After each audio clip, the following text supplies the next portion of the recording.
Ladies and gentlemen, Kirk Thatcher and Darren Doctorman, the Weirded Beardos. And once again, we welcome you to another edition of the Weirded Beardos. I'm Darren Doctorman.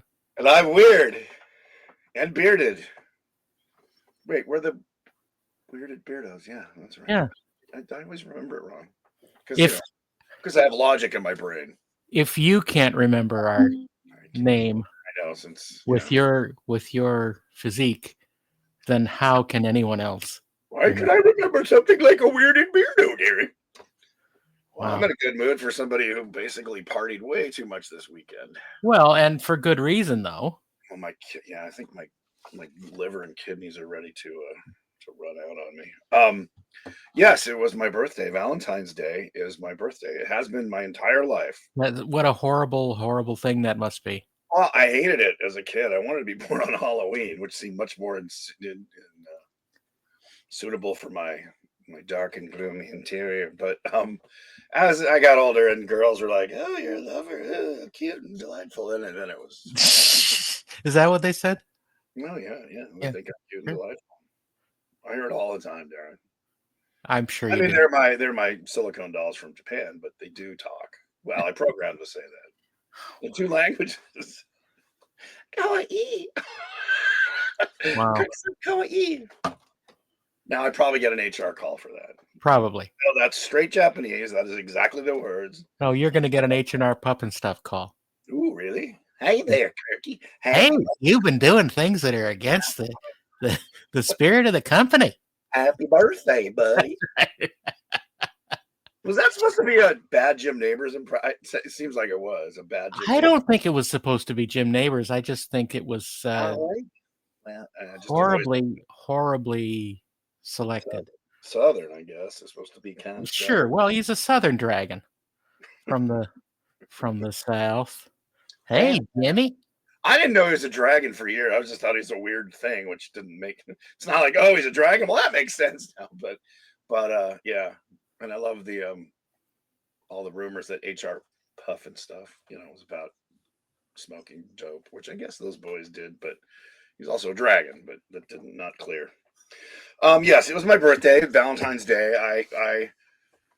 I saw a number of friends. So for my 50th, my girlfriend at that time and her mom paid for this huge party, 200 people, and it was amazing. But what you realize is you only get about 2 minutes to talk to, hi, thanks for coming. Oh, great, blah blah blah. Hi, thanks, and it's sort of a blur. So ever since too many people, and at 6-0, I thought about doing something big, but it was just after COVID and everything was chaos. So what I tend to do or like doing now is just seeing groups of friends from 5 to 10, maybe 12, like dinner, lunch. So I've just basically from Friday. I took Friday off work, so I had a lunch at my favorite tiki bar with my friends who run it, and a few friends came by. And then I had dinner at a friend's house. She threw me a little dinner party, and then lunch with my girlfriend on Saturday at the smokehouse, which I adore, and it's really good. Did you have the cheese bread? I don't. I'm not eating bread. I'm just trying to not carbs. I ate a lot of stuff I shouldn't eat. I know, but what's the point of being alive? Because I want to live a little longer and not get. No, you don't. There's nothing offering in life that is. Yeah, there is. Than the smokehouse cheese bread. I got the prime rib, which is, depending on your dietary concerns, might be worse than cheese bread or better. Yeah, it is. That's fine. If you're doing the protein thing. Anyway, I'm not going to argue about cheese bread. No, you will. I agree. It's amazing. The thing I miss on my new dietary restrictions is bread, and not breading, but just bread, like sourdough bread, garlic bread, rye bread. And you realize all the things that are best in life. Yes, what is best in life? Well, also the what is it? The lamentations of the women. Yes. Yeah. God, we're nerds. Surprise, you guys! Did you know that we're nerds? We're actually nerds. We're movie nerds. We're comic book. I know. So if you need to sit back, we won't talk real fast for the next minutes. Let that soak in. The lamentations of the women. Anyway, I miss because my biology, and I guess a lot of humans do. You turn that bread right into sugar. It goes right into sugar, and so you eat it and you get addicted to it. And so for years, that's why I'm still obese technically, so actually starting today, well, really starting tomorrow, I'm going to start walking, starting every other day and really being super clean, maybe having one drink a week, maybe two, one drink at two different occasions. So it's spread out, just be really, really good for 6 months and see if I can get down to a much healthier weight. Um, and it's hard because my friends all my favorite thing to do is go to tiki bars and drink. Yeah. And all your friends are enablers. They are, and they're good about it. Nobody's like, "Come on," except you. Like, "Come on, eat cheese bread." See, or come on, don't be a slow. don't be a sap. You're gonna die either way. Well, Yeah. that's why I weigh what I do, because I'm like, not gonna live forever. Right. But it does. Dick Van Dyke's almost 100, and he's no, he is 100. He just turned 100. He just turned 100. Wait, is he an Aquarius too?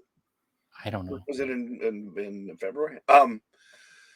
Anyway, and then Sunday, I kind of took the day easier because I took it easy that day because I needed to. And then a friend of mine threw a Mardi Gras event party like 2 weeks early because he knew everyone could make it, because as you get closer to it, I guess, I don't know, people are out. Anyway, so last night was only a couple drinks, but really good jambalaya and red beans. I love that kind of, I guess it's Creole.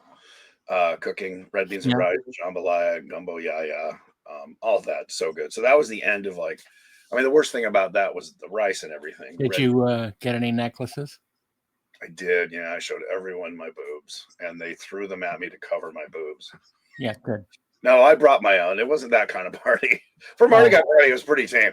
But I met a really cool guy who, same circle of friends with a CG guy from all the way back at PDI days when I was doing. So it's kind of, we kept missing each other. He started PDI right after he worked on as a PA for PDI on the 3D movie where I designed Waldo and was there a little bit. So right. And he went to Pixar, and then he's been at Disney, and so now he's at Leica. PDIPA.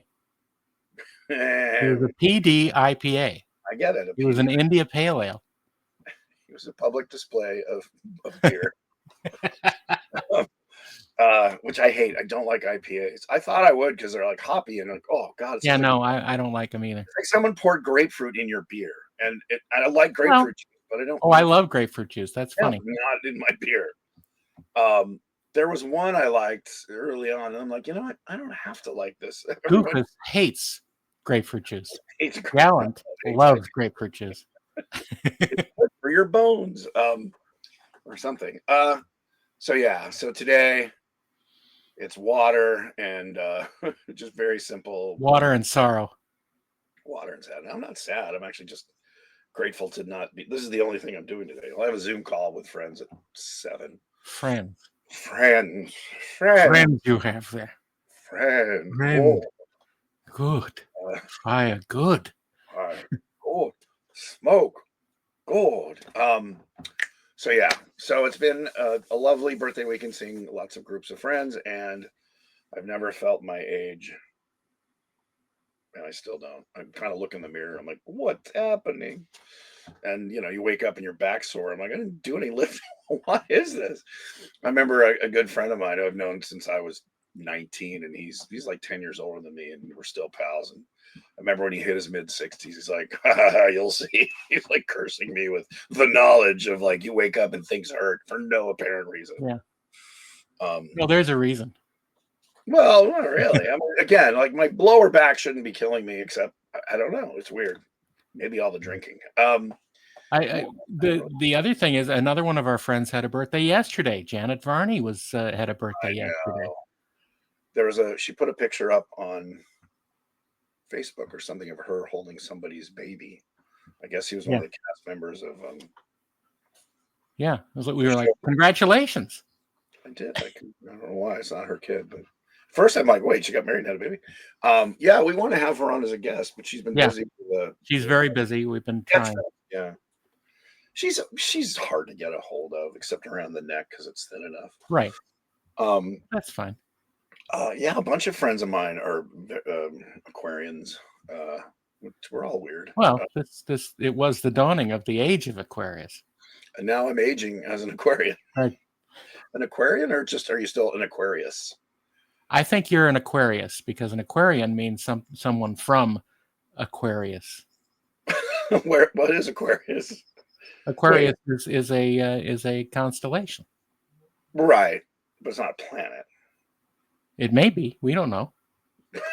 We called it Aquaria. Well, I know I'm not an aquarium. I do eat a lot of fish, and I'm Maybe you are an aquarium. It depends on how you swallow them, so to speak. We'll cut that out for the kids' version. No, we won't. So one of the things I did on my birthday was watch the Saturday Night Live 50th. Yes, the 50th Gave anniversary. me a lot of feels for just the fact that, oh my God, 50 years. So I was 13 when it aired. Yeah. And it's been the arbiter of American comedy, or the bar of American comedy, good and bad, for 50 years. I mean, it's kind of remarkable. I was chatting with friends about it, saying the only other shows we could think of that have lasted that long were Sesame Street, Right. probably a soap opera, but I don't know if that actually counts. No, soap operas aren't real. I mean, a general hospital, it's a hospital. Yeah, soap operas aren't It's real. a hospital. It's But, general. Yeah. And kind of similar in that the cast change in the Sesame Street. I mean, Sesame Street's the closest analogy because it is basically a variety show for children to teach them, things and entertain them. But yeah, I got a lot of feels. I missed Bill Hader terribly. In fact, so much that I looked it up and they just said he had schedule conflict. I'm like, that's more than that because you think it would make it work, unless I assume they didn't just throw this together last month. So he was missed. Yeah, he was missed, but I think he's fine. No, I'm sure he's fine. I didn't realize. I read an article, and then it brought it up again in this thing of like why he wasn't there, that he just was a complete stress ball, anxiety attacks, panic attacks, his entire 8 years on SNL. Like he never got over that just sheer panic of going live. And I'm like, that's amazing. I mean, no wonder he's so thin. Wow. After I do something after about 2 weeks, I get in the groove and I'm like, if you're not enjoying it, why are you doing it? I mean, obviously it didn't hurt his career because he kept it, I guess under wraps. But then you're like, oh my God, that poor guy. Because he's one of my favorite cast members during, his tenure. But it was great. It was funny to have kind of emotional response to a show that's basically snarky, but the cast members, and see how some of them aged and some of them have aged well and some of them have not. And Chris Kattan looked unhealthy. I don't know if he'd been ill or something, but he did not look. And my mind is blank. What are the other members you were thinking did not? It was one of the other members that didn't look very healthy, but he was on stage or just in the audience? Because Kattan was just in the audience. Yeah, it was just in the audience. It doesn't matter. Yeah, it doesn't matter. Not throwing shade. I was worried. I was like, oh boy, I hope he's okay. It was interesting to see Jack Nicholson there. That blew my mind, and he, because I've heard he's not maybe 100% there. Yeah.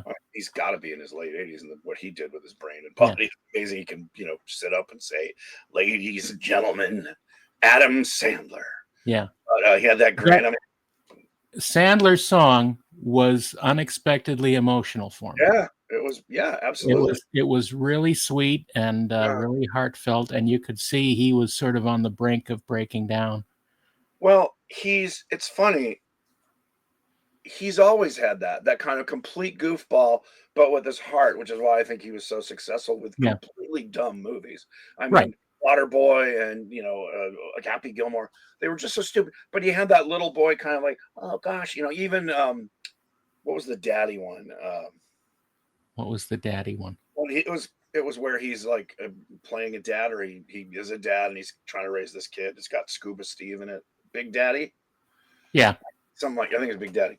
But, there's this underlying heart to most of them. I'm not saying everything. Little Nicky had heart to it about fathers and sons and brothers. And I think that, comes out in his songs. They're just kind of light and silly, which, SNL isn't always Dennis Miller and, the kind of snark, and David Spade. I mean, that's what was nice about it. You got that.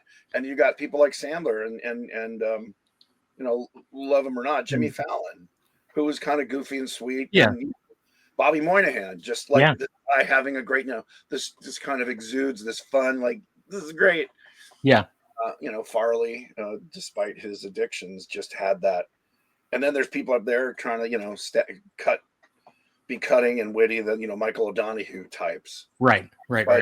But and that's kind of what made it work. What's interesting is the early, the first 3 or 4 seasons, which I watched religiously as a kid because I'm like, well, this is what's funny in America. Right. And some of it would just died. I remember watching it, up through high school, going, oh my god, there's 3 laughs in this episode. Yeah. There were some of them were just more like little one-act plays, where the premise, like the Scotch shop, where everything was Scotch tape. Right. And it was just kind of like, huh. Or the Christmas one where it's like Johnny Walker, where Garrett Morris was Johnny Walker, and basically like, Jim Beam or something. And you're just kind of like, and maybe because I was like 15 and my family didn't drink, I didn't get the joke. But I remember watching it a lot, particularly up until probably Eddie Murphy showed up. Where there, I mean, right, which was.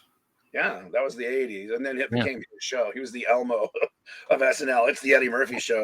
But just the different seasons, you forget, like Cusack was on it. Both Cusacks were on it as members. So just that history, and him singing about it was charming. And Bobby doing Drunk Uncle and riffing on the, like, I'm not Brian Fellows, and just bringing up other bits that he's sort of like, I'm not these guys. I don't know. I loved it.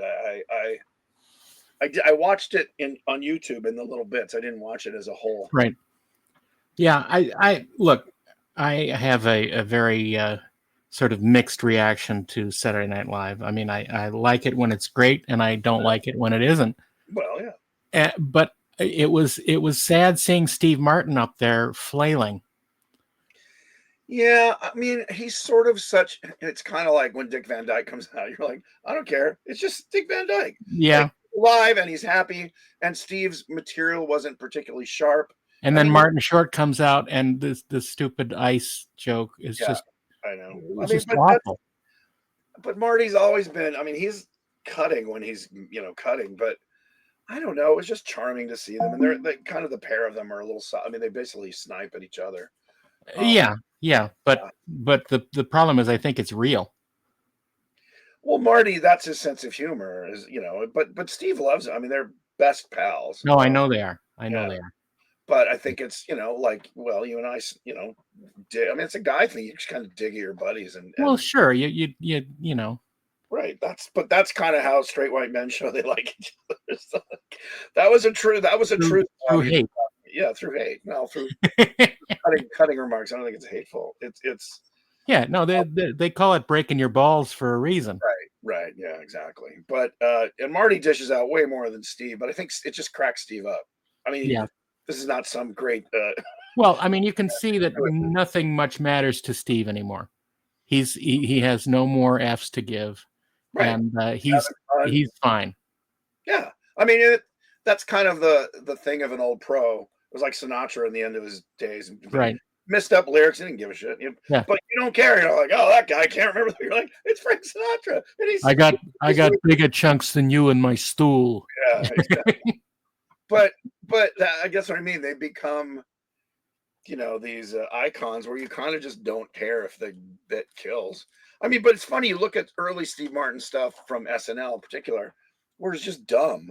Theodoric of Cork, Oh my God, I love that one. I know, but it's just dumb. You look at it now, you're like, wow, that play, that was like cutting edge comedy. But you see, I love Steve Martin when he's dumb. He's not dumb anymore. He's not playing. Yeah, he's not the wild and crazy guy making stupid jokes. He's Steve Martin. He's not being a character. He's being Steve Martin. And it used to be Steve Martin was the big dummy guy. He's being the memory of Steve Martin. Yeah. And the memory of Steve Martin is funny. Yeah. But the reality is not. Well, I don't know. Yeah, I went to see both of them during their live show. And it was fun. And I love seeing Steve play the banjo. He's amazing. Yeah. But it's just not funny. It's kind of depressing. It's a smile. Well, it's depressing if you're judging them by their heyday, but you're there because you're like, I love the fact I can see them live. The camaraderie is I agree. the I friendship agree. is so much kind of that's what gives you the feels like, oh, these guys really do love each other and riff on each other, mercilessly. But I think again, that's you're we're not holding him to what you expected from Dane Cook or anyone else who's even Well, Adam. I don't expect anything from Dane Well, Cook. but I'm just saying, or however, the new guy, I can't remember his name, and he's funny and That new guy, there's a new comedian who's very good looking and funny, and he like Matt women, Rife. Matt yeah, Rife. Matt Rife, like women, he Yeah, flirts with them and they throw he their does. He does mostly crowd work. yeah, yeah, Yeah, but he's great, and he's absolutely great. but if Matt Rife went out and did Steve Martin stuff, you're like, why is this guy Yeah. here? So, but that's what I What is mean. he It's doing? it's it's the love for his history, and that's kind of the whole show. Like there were some real clinkers, like when Tom Hanks replaced Eddie Murphy. Yeah. I'm like, what? Why did they cut What? it? Maybe it cut it Yeah. out on YouTube. But Or maybe Eddie just left on his own and they didn't plan that. I'm doing this no more. And then the Scared Straight was funny, but just got weird. But I did like Black Jeopardy because of Oh yeah, of the hilarity of Eddie Murphy playing yeah, uh, uh, Tracy Morgan. Tracy Morgan, who was standing next to it. I know. Yeah. Tracy didn't really look at him a lot. I don't know if Tracy loved that bit. I don't know. I don't know. You can't tell. Tracy Morgan does not give up. But Eddie Murphy really liked it. Oh, yeah. He was having a great time. Well, it was hilarious. I mean, it was just a great conceit in the first place. Yeah. And, the questions were funny. I mean, Black Jeopardy is always hilarious. Yeah. And I know Tom had played that character, but just weird that he switched out right for the last thing. Anyway, overall, I mean, I wish they'd done the Californians, but without Hader. I missed Hader a lot for Stefan. I thought for sure they would do a Stefan bit. Yeah, no, I think And then Californians, but yeah. Have you seen that? Did you see the Super Bowl Californians ad with Hader and Kristen Wiig? And you can see it on YouTube. I missed that. I'll have to look it up. It's fun. Just look at Californians VW ad. But they actually showed a blooper reel of them just cracking each other up. And all the crazy experience. So you're saying it's turned into Cannonball Run now? Well, no, it's still the Californians. But it's a good bit. Anyway, so yeah, that was a highlight, and it was like a birthday present that was not for my birthday. Asked for, yeah. No, it was for your birthday. Really? Yeah. I've got to call Lorne and thank him. It's funny when everyone does their Lorne impression. It's all like Bobby was the only cast member I really know very well. Yeah. But you'd say, and someone else said it in an interview. I think Catan said when Lorne liked it, he would just go, "Good show." Like, great job. It was like, good show. And Lorne, did you see at the end when he looks like he's frowning? And they're like, yeah. And Lorne's like, not maybe he was trying not to cry, but he looked. Yeah, maybe he looked like an old bullfrog. Well, but that was fun. If anyone hasn't seen it, it's worth watching. If you're go up on YouTube. They're all over the place. The clips. And then there was the musical concert, which I didn't watch because that was the night I was at my birthday thing on Friday. But some of that was fun. Sandler did another. Is that where he did his song? No, he did his. No, he did his song on the show. But he did. Oh no, it was Andy Samberg did a thing with Gaga. Wow. I think that was on Gaga.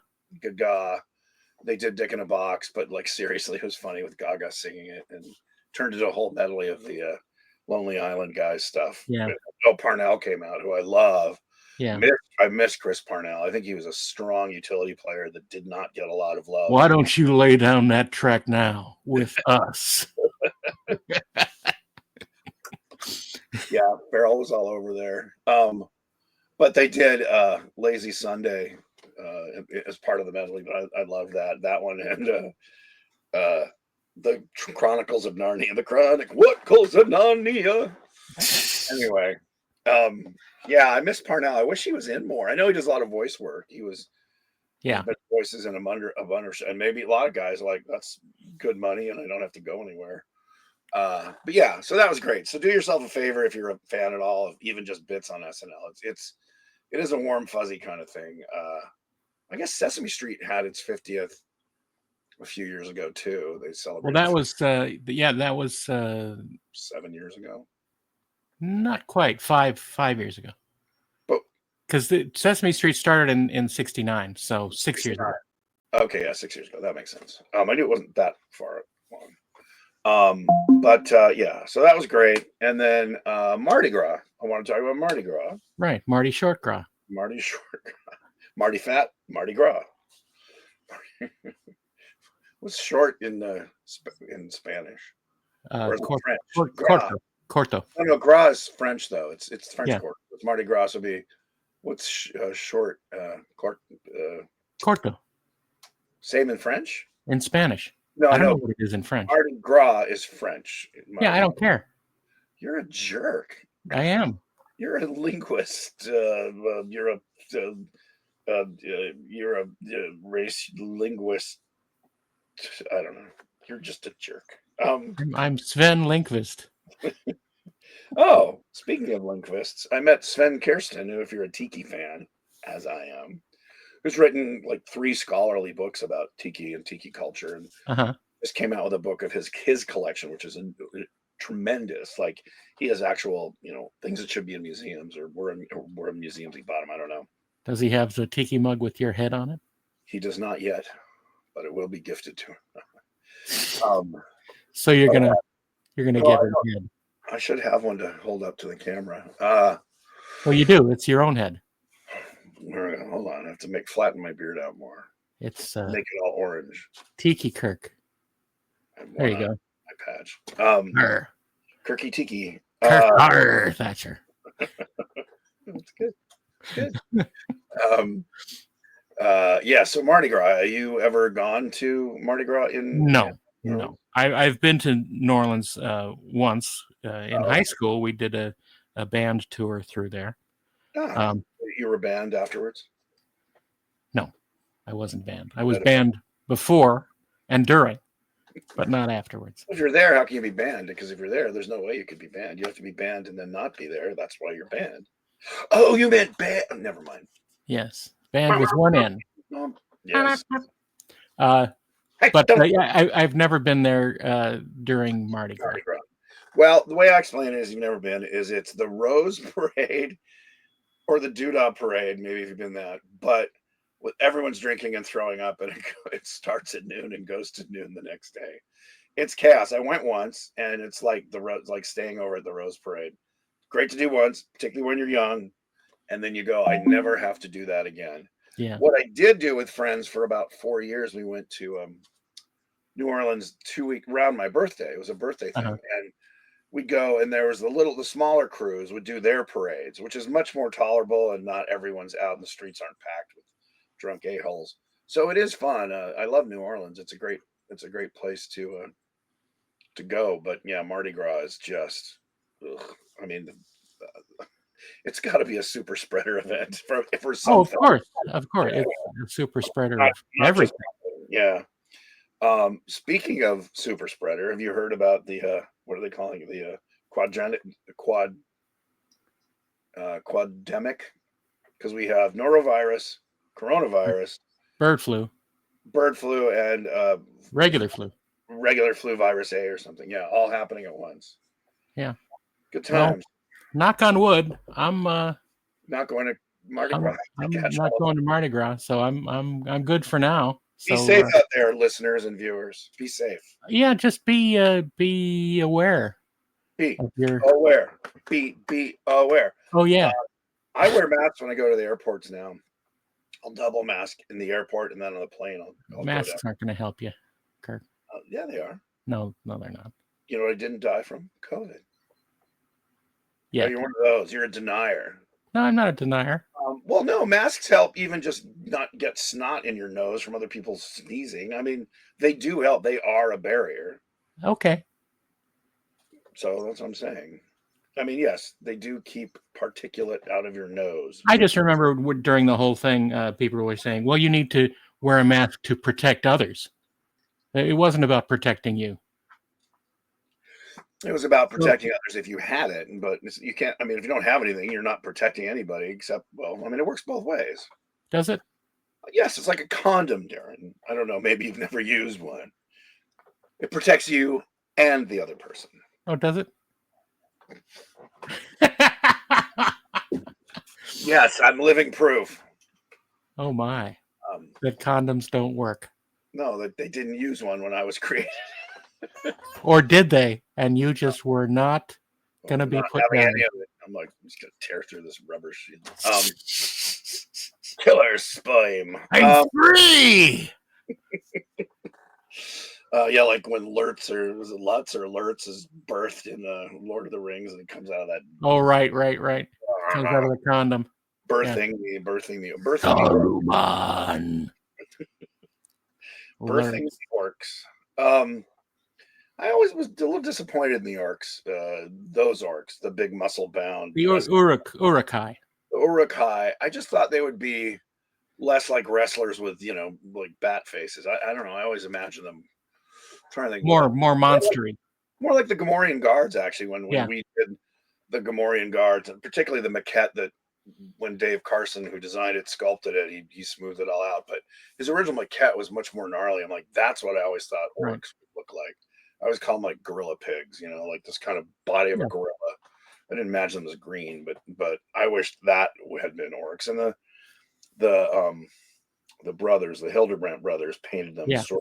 sort of like that, a little more reptilian, with like sort of rhino mouths, with a kind of pointier lip. But I guess Tolkien never really gave much of a description, just said they were No. big, brutish, Yeah. with foul Yeah. breath, and hairy necks. I remember that bristly hair you mentioned. One that Bristly hair. bristly. So let's see, we've jumped from Mardi Gras to orcs. Have you ever actually read Lord of the Rings? Yeah. Okay. When I Good. was it was de rigueur in the 70s. Like if you wanted to Yeah. be cool, all the college kids are reading it. So being an avid reader, I was bored out of my freaking mind for a lot of it. I'm like, it was like reading the Bible and Duris, son of Guri, See, son of Thorin. I read Board of the Rings Yeah. first, Oh, okay. which was the National Parody, Lampoon book parody. parody. What they call But him then Frito. That's right. Frito instead of Frodo. Yeah. that's right. But I enjoyed that so much that it made me read the real one, which I enjoyed too. I enjoyed it, but I just remember I forgot if it was the second book, if it's the Two Towers, that I just remember it was a slog. But I love things like Tom Bombadil. Like I thought that was kind of a breath of fresh air. I liked him. I just was like, I hate Tom Bombadil. I'm so glad they cut him from the movie.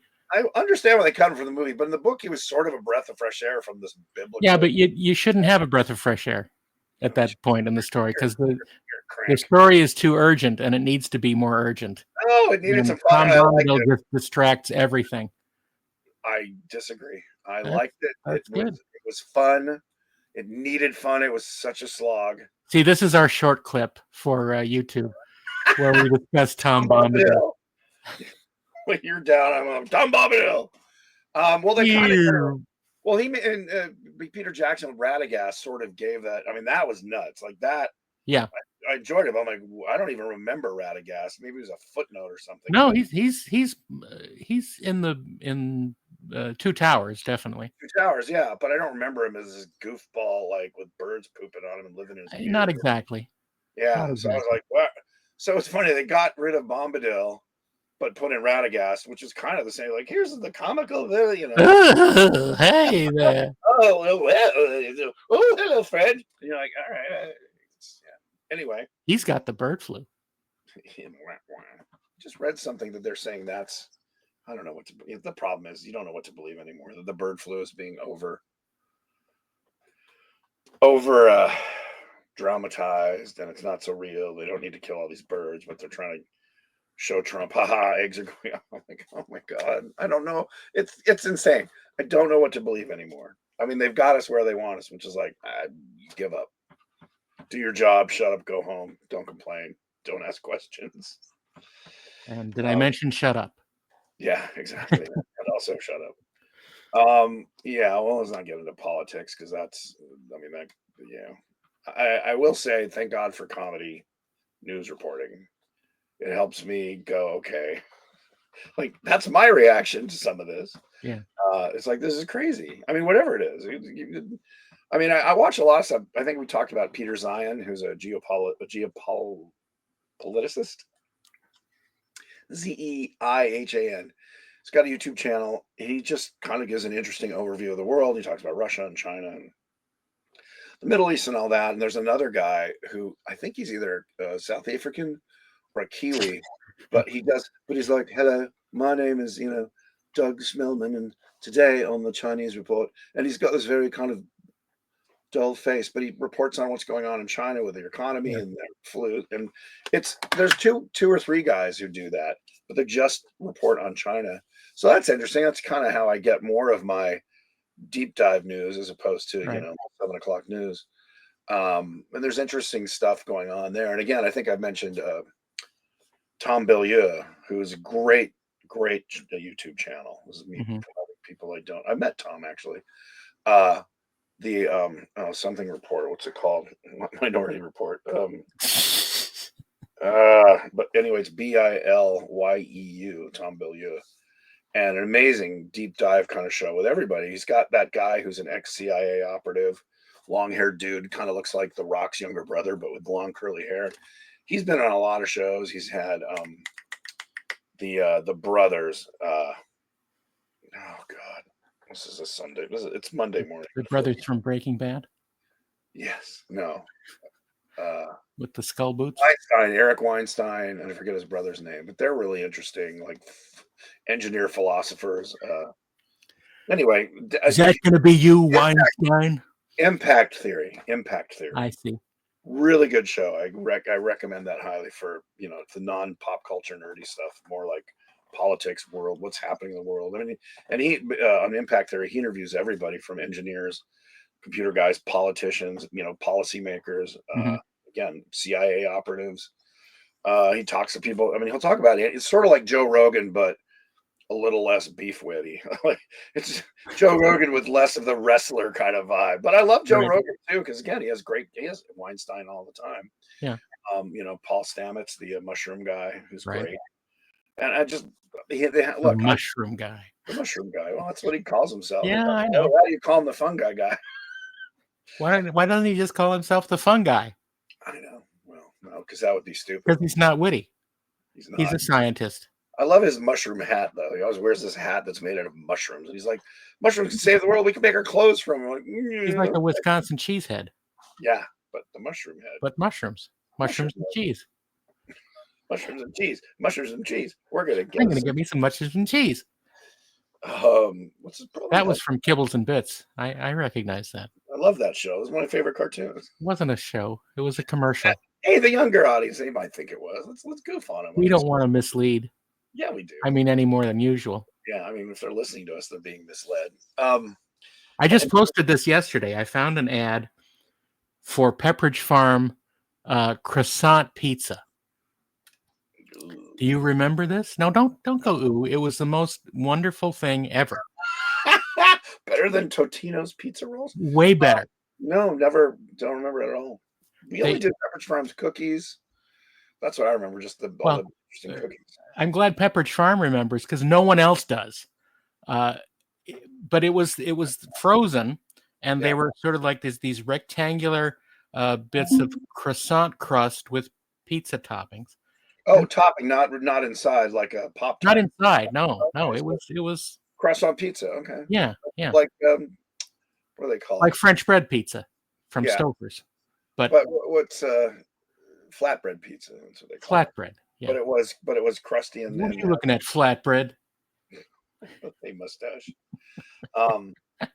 No, I do not remember. I've never had those. What was the thing that I really loved? There was because my mom was a decent cook. We didn't do a lot of frozen, I think we did fish sticks, which I kind of hated. I'm not a big fan of it. Mrs. Paul's or Gordon's? Gordon's, I think. I don't remember. I didn't buy it, so as a kid, so it just came out. But you know who didn't like Mrs. Paul's fish sticks? Mr. Paul. Honey, one more fish stick and you're out to the moon.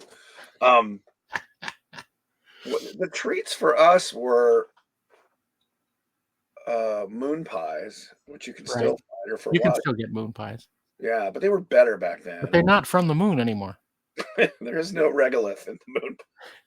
Made with chocolate-covered regolith. Mm. I love that regolith is just a scientist going, it's dirt, but it's moon dirt. It's moon dirt. Or no, it's just anything that's not Terran, not Right. terrestrial. It's regolith. No, it's just fucking Mars dirt. It's moon dirt. But you have to call it, it's regolith. No, it's not. Also sounds like a good name for a girl. It's a moon dirt. It's a Mars dirt. It's my daughter, Regolitha. Come in, regolith. Show your beauty. Regolith, queen of the moon. The regal lith. Yeah, see? It's in the word. The word.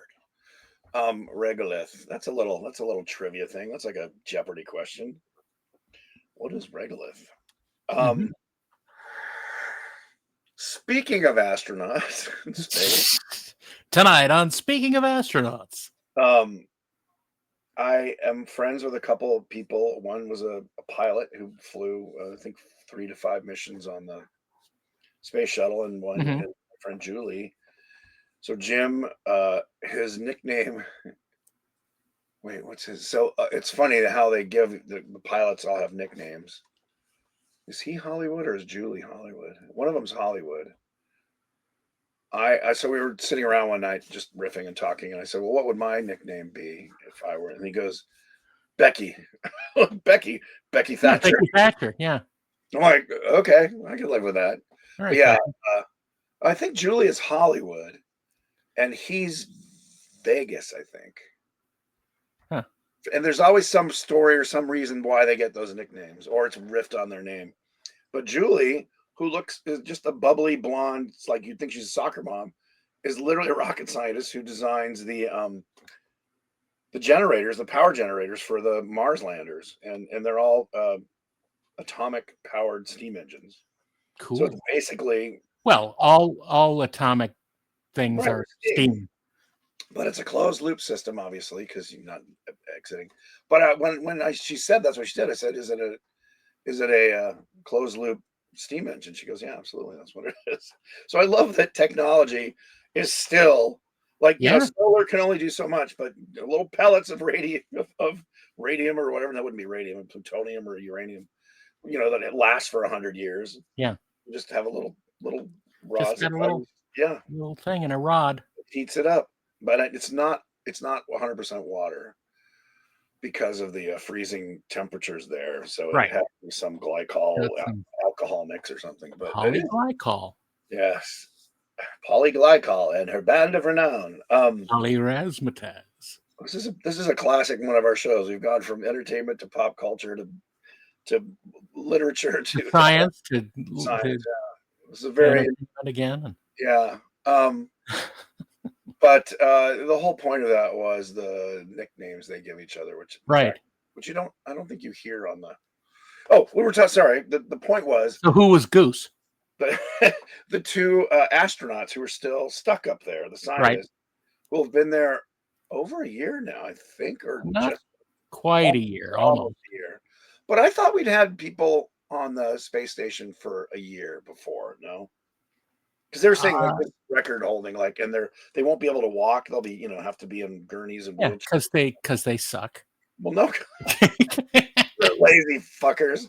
Yeah. Oh, it's in there. I don't have to do anything. No, like your bones just disappear. It's called atrophy.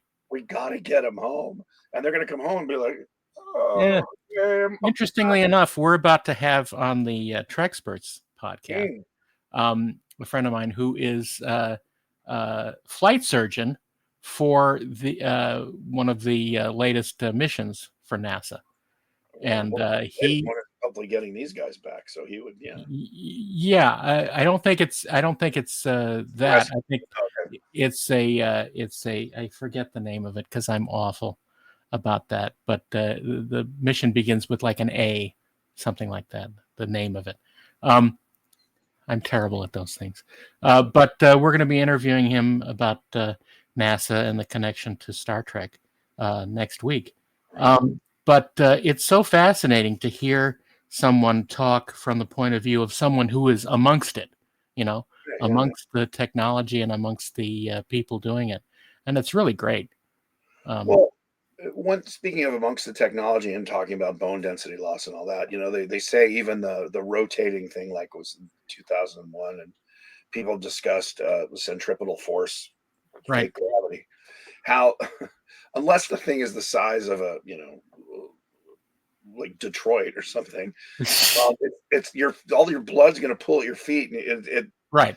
the one in 2001 you'd have problems. It's Yeah. not enough to, and they're It's, saying, it's not enough to avoid atrophy of the right, bones and the de-densitizing of the yeah, bones, and yeah. The you have to do that resistance like exercise. 2 hours a day or Yeah. something. Well, and they say because just living on Earth, you're doing it naturally. You're Right. fighting gravity. Whereas when you're on there, but like 2 hours a day is spent Isn't stretching that a song from Wicked? Fighting gravity. gravity. It is, I believe. Have you seen Wicked? I've not seen. Everyone I recommends. haven't. Every clip I've seen makes me not want to see it. It's funny, me too. But people, people I trust People love it. That's great. our I'm buddy Frank glad. Dietz is not like a pushover. No, he's a pushover. No, he's not. He is. He watches this. Frank, Uh-huh. you're amazing, and you have good taste. And you're a pushover, but there's nothing wrong with that. No, he's a nice guy. It doesn't make him a pushover for critical eye. But he loved it. And then other friends of mine who are showrunners and directors are all like, no, it's great. Like, I really enjoyed it. Yeah, I mean, they're not that's saying great. it's the second coming, but they really, really, because I was like you, I watched it and I'm like, it looks like a Disney movie.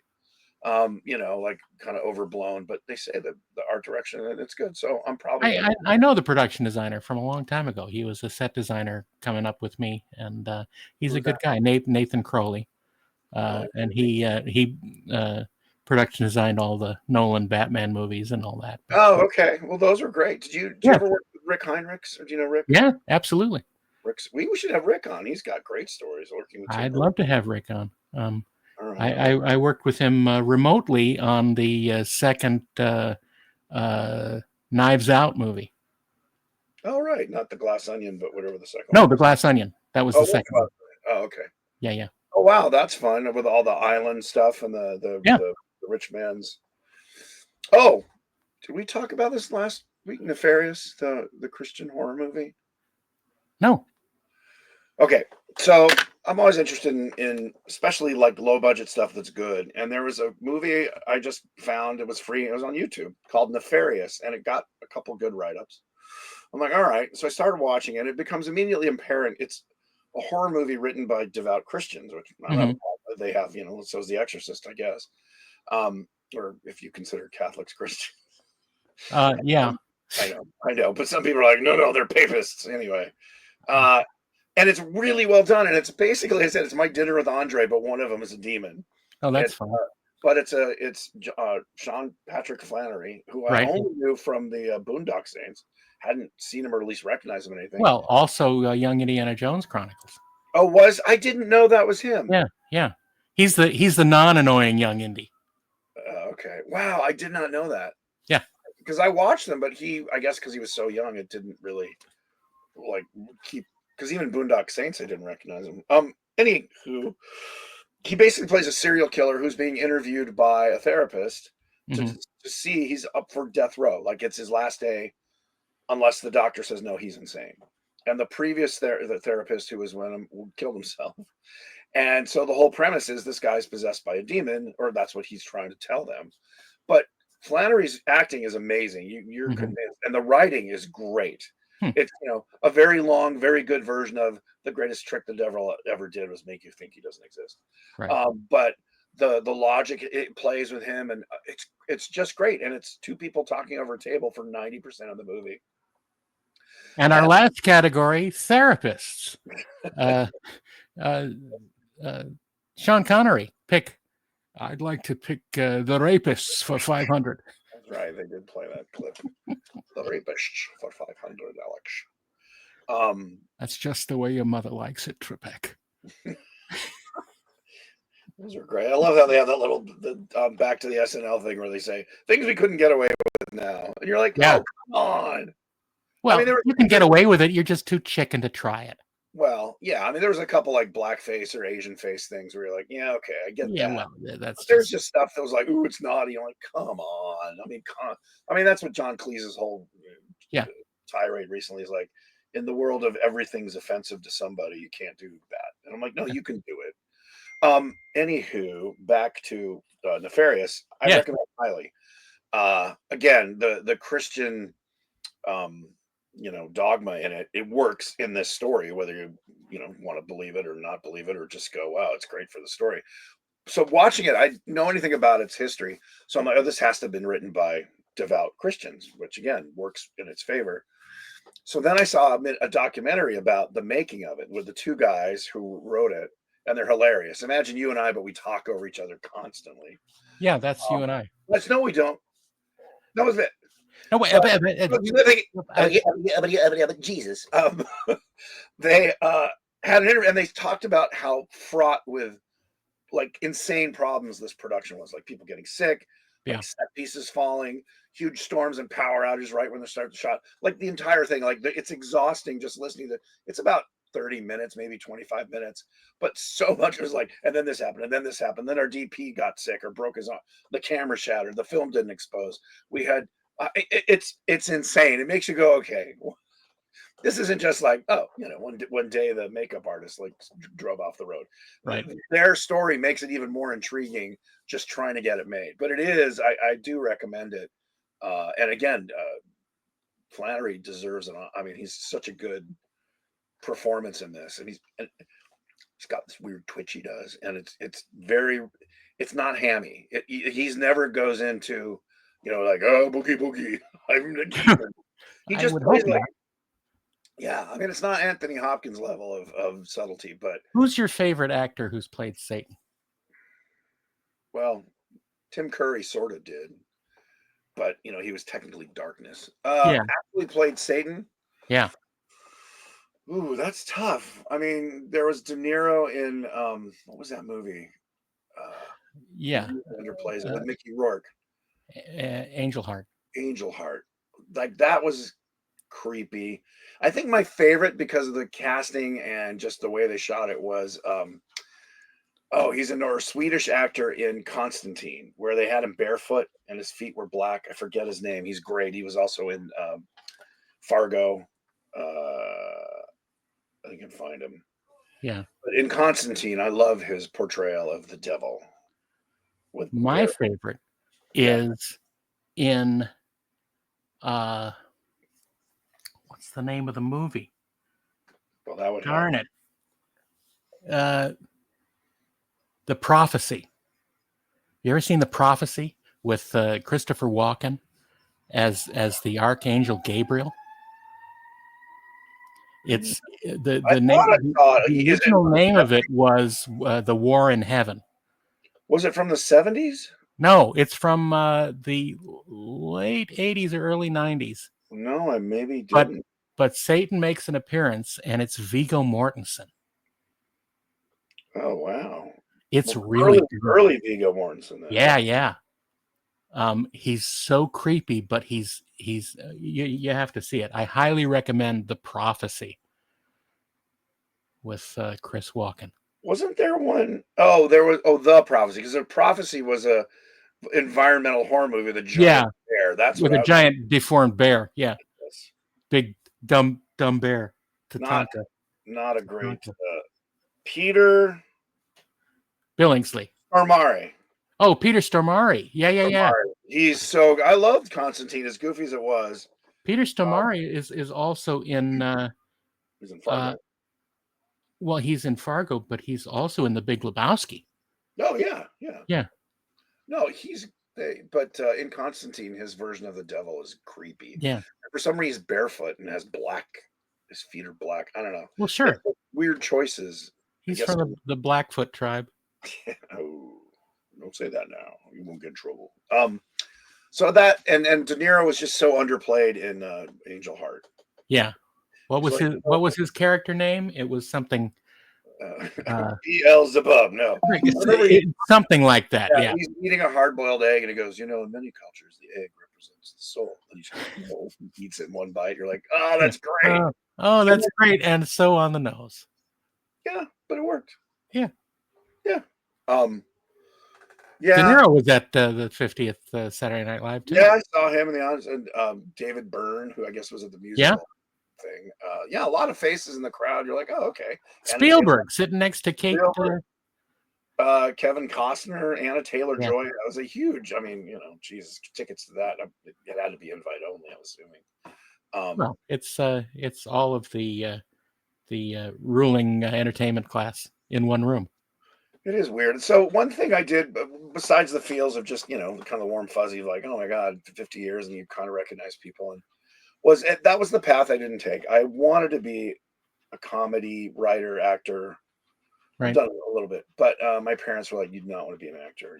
Be a writer." So I kind of moved into writing, directing. But that was the one Folks said, thing. "Don't be an actor, my son." But be a comical one. So that was the one thing I'd considered after like doing Jedi and Gremlins. I think is like, should I? And I went back and I took Groundlings in L.A. Yeah. In the before I met Jim Henson. So this have been like 85, 86, or 86, Hmm. 87. It was after Star Trek. Daryl Hannah was in one of my classes. Hmm. The gal who played Frau Verbissina, Mindy Sterling, was my teacher. Yeah, Mindy Sterling. Yeah, she was a big Groundlings. Yeah, she still does stuff with them. Yeah.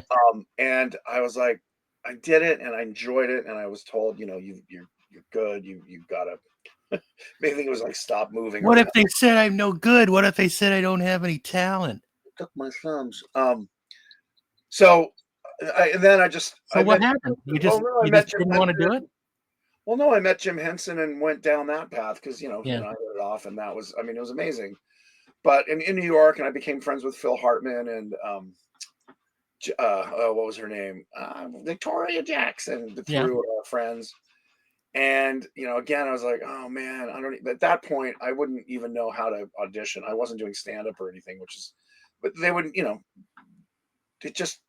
was always kind of the back of my head. And now you watch it, I'm like, oh man, there's a Yeah. brutal way to make a living. And you hear hater, just like Yeah. my personality I wouldn't have had panic attacks.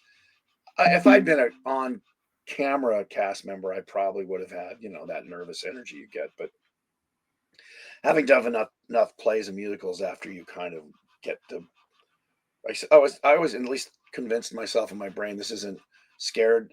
It's not nervous excitement. It's excited. It's kind of in the It, starting gates kind of excitement, not like terror. right. It's like joy excitement.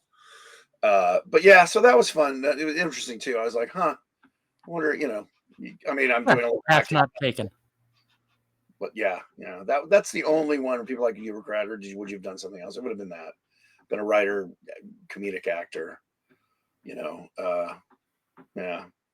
But I mean, I get It's to not too late. no, I know. I mean, couldn't be an SNL, but I'm getting some acting gigs. They tend to be more like funny bad guys, which is fine. I mean, it's definitely. Um, I mean, one of the things I want to do in my dotage or my semi-retirement, I call it, is like start doing more of my own little video skits and YouTube things. And I, for 10 years, I've asked people, what should I do? And I get, talk about building. I don't want to talk about how to build puppets. There's people way No, better. no one I don't cares. want. I can tell stories, but that's why you go to conventions. Tell us, what was Jim Henson like? What was it like working on this?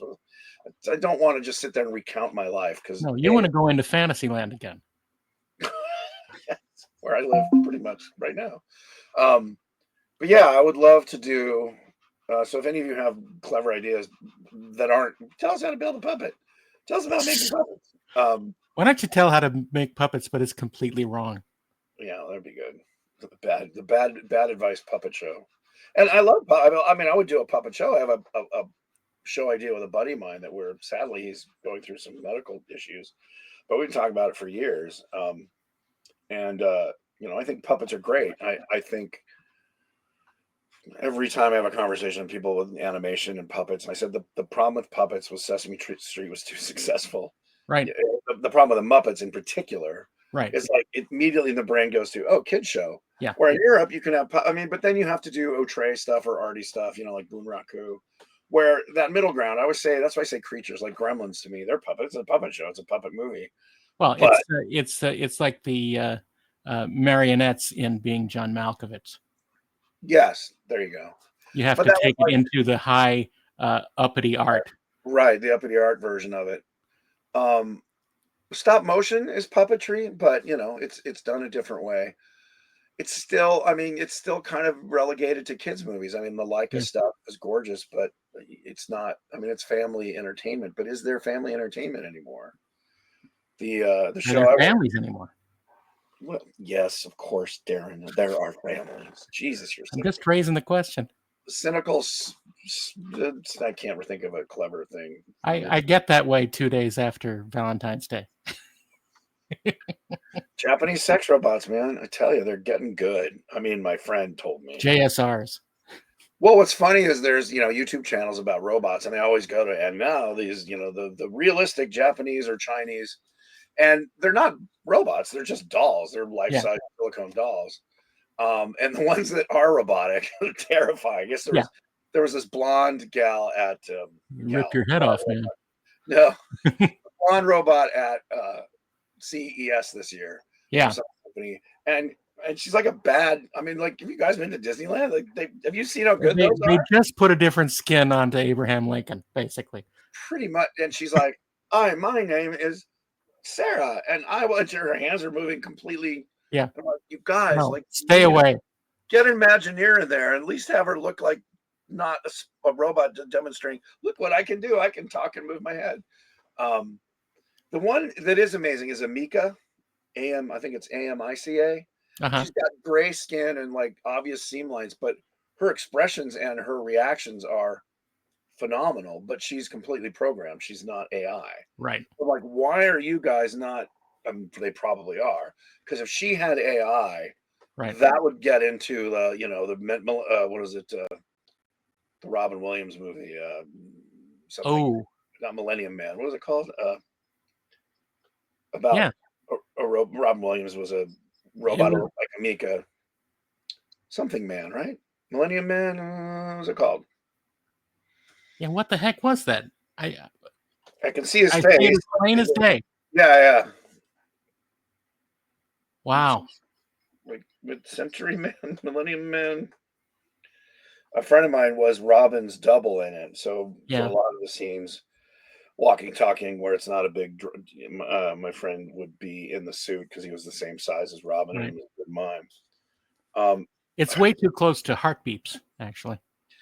He looked like Heartbeeps in the beginning, except less funny. Yeah. But yeah. Okay, Heartbeeps wasn't funny either.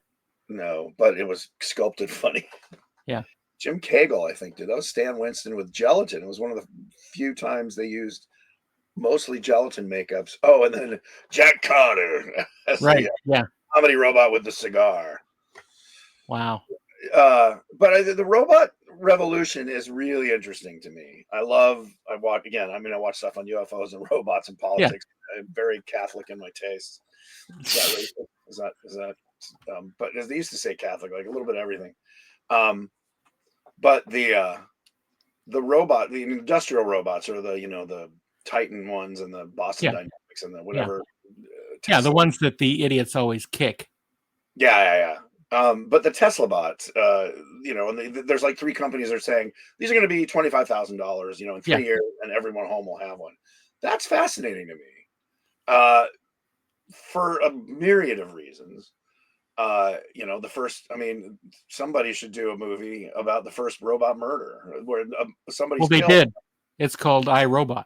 Yeah, but that's 30 years in the future. I mean, like 5 years in the future, where they don't have human faces. They just are faceless, and there's a murder, and somebody's like, well, it was obviously an accident. Have you seen that Black Mirror episode with the dog robot? I did see that. Yeah, that's today. I mean, I guess that's completely today. Yeah, the military. I know that I've seen videos of those dogs with guns mounted on them. Yeah. Dogs with guns mounted on them. I'd like to see dogs with lasers. Lasers, freaking lasers. Dogs and fish living together with lasers. Yes, we live in interesting times, my friend. Oh, unfortunately. Another news about the giant asteroid that's heading towards Earth, which may or may not hit us. Right, may or may not, but it's a Chicxulub Club size. They say it's the size of it's 600 feet across. They said it would take out a city, but it wouldn't destroy the planet. And you're like, oh, great. And then, the flu is coming out, but there's one other. Well, Santorini, I guess, is ready to blow, as is Mount Etna has blown. Etna! Yellowstone, the bulge, the caldera there is bulging. Right. And the Cascadia fault line is due. And LA's had a series of mini quakes in the last 3 days, all under 3 point something. But there have been all these quake clusters. I guess the Ring of Fire in particular is just very active. That was a fun snack food, quake clusters. Quisp quake clusters. Quisp quake clusters. They're crunchy. I remember Quisp and Quake. I totally wanted to eat them because the commercials were so good. Yeah. I think we're done, aren't we? We're done. We bored people for an hour. So you're saying you're bored now?